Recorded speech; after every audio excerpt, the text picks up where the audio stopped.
নমস্কাৰ আটাইকে আকৌ এবাৰ অসমীয়া বিজ্ঞাপন চেনেললৈ স্বাগতম জনাইছোঁ। আজি আপোনালোকৰ কাৰণে নতুন এটি জব ইনফৰমেটিভ ভিডিঅ' লৈ আহিছোঁ।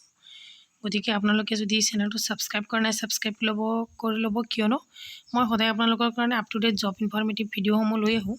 ক'ত কেনেকৈ এপ্লাই কৰিব লাগে, কিমানটা পোষ্ট আছে, চেলাৰী কিমান, লাষ্ট ডেট কিমান, এপ্লাইৰ ফাৰ্ষ্ট ডেট, ষ্টাৰ্টিং ডেট কিমান, গোটেইখিনি ডিটেইলছত এই ভিডিঅ'টোত জনাম।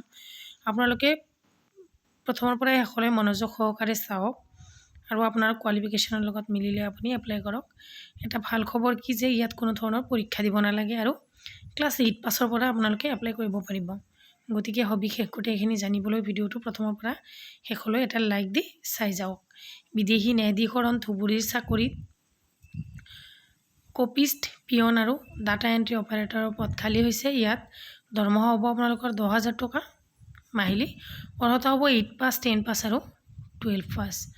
চাওক, অৰ্গেনাইজেশ্যন হ'ব the office of the foreigners tribunal Dhubri. Name of the post 3। Minimum education qualification 8 পাছ, 12 পাছ আৰু জব টাইপ হ'ব আছাম গভৰ্ণমেণ্ট জব, অফলাইন হ'ব। কপিষ্ট, ইয়াতে এটা পোষ্ট আছে 14 পৰা 40 বছৰলৈ 9,000 টকা ফিক্সড। 2 নম্বৰ পোষ্টটো হৈছে অফিচ পিয়ন, ইয়াতে এটা পোষ্ট আছে, ইয়াতো এটা 18 বছৰৰ পৰা 40 বছৰ, ইয়াত 9,000 টকা ফিক্স। 1 নম্বৰ পোষ্টটো আছিলে কি কপিষ্ট, হয়নে? ইয়াত চাওক, এডুকেশ্যন কোৱালিফিকেশ্যন দিছে higher secondary pass with minimum 6 মাহীয়া কম্পিউটাৰ চাৰ্টিফিকেট। 6 মাহৰ কম্পিউটাৰ চাৰ্টিফিকেট লাগিব, লগতে হায়াৰ ছেকেণ্ডেৰী পাছ। তাৰপিছৰটো পোষ্টৰ কাৰণে এডুকেশ্যন কোৱালিফিকেশ্যন মিনিমাম 8 পাছ হ'লেই হ'ব আপোনালোকৰ, বাট আণ্ডাৰ মেট্ৰিকুলেশ্যন আপোনালোকৰ নামটো পঠোৱা হ'ব লাগিব। ঠিক আছে। ডাটা এণ্ট্ৰি অপাৰেটৰ এটা পোষ্ট আছে, ইয়াতে 18 পৰা 40 বছৰ বয়সলৈ, ইয়াত 10,000 টকা ফিক্সড। ইয়াত এডুকেশ্যন কোৱালিফিকেশ্যন হ'ব হায়াৰ ছেকেণ্ডেৰী পাছ, লগতে 6 মাহৰ এডুকেশ্যন কম্পিউটাৰ চাৰ্টিফিকেট লাগিব। How to apply?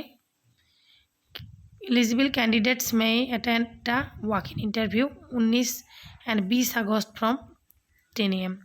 আপোনালোকৰ 19 পৰা 20 আগষ্টৰ ভিতৰত আপোনালোকৰ কি হ'ব, ৱাক ইন ইণ্টাৰভিউ হ'ব। Office member foreigners tribunal 9 Dhubri, GTB road নিয়াৰ PC বৰুৱা ফিল্ড ধুবুৰী। গতিকে এই এড্ৰেছটোত আপোনালোকে গৈ পাব লাগিব। ইয়াত ডাইৰেক্ট আপোনালোকৰ ৱাক ইন ইণ্টাৰভিউ হ'ব, ইয়াত কোনো ধৰণৰ পৰীক্ষা দিব নালাগে। গতিকে নিজৰ জিলাতে থাকি দৰমহা কম হ'লেও আপোনালোকে ভাল এটা সুবিধা পাইছে। ধুবুৰীত থকা ষ্টুডেণ্টখিনিয়ে বেছিকৈ প্ৰিফাৰেঞ্চ পাব, অইন ডিষ্ট্ৰিক্টৰ কেণ্ডিডেটছে এপ্লাই কৰিব নোৱাৰিব এনেকুৱা কোনো ধৰণৰ কথা নাই। সকলো ডিষ্ট্ৰিক্টৰ ল'ৰা ছোৱালীয়ে এপ্লাই কৰিব পাৰিব, চেলাৰী বহুত কম। সেয়ে ধুবুৰীৰ পৰা এপ্লাই কৰাটোৱে বেছি ভাল হ'ব, আপোনালোকে প্ৰিফাৰেঞ্চো পাব। কিবা যদি জানিব লগা থাকে মোক কমেণ্টত কমেণ্ট কৰিব, মই আপোনালোকক ধুনীয়াকৈ বুজাই দিম। Thank you for ৱাটচিং।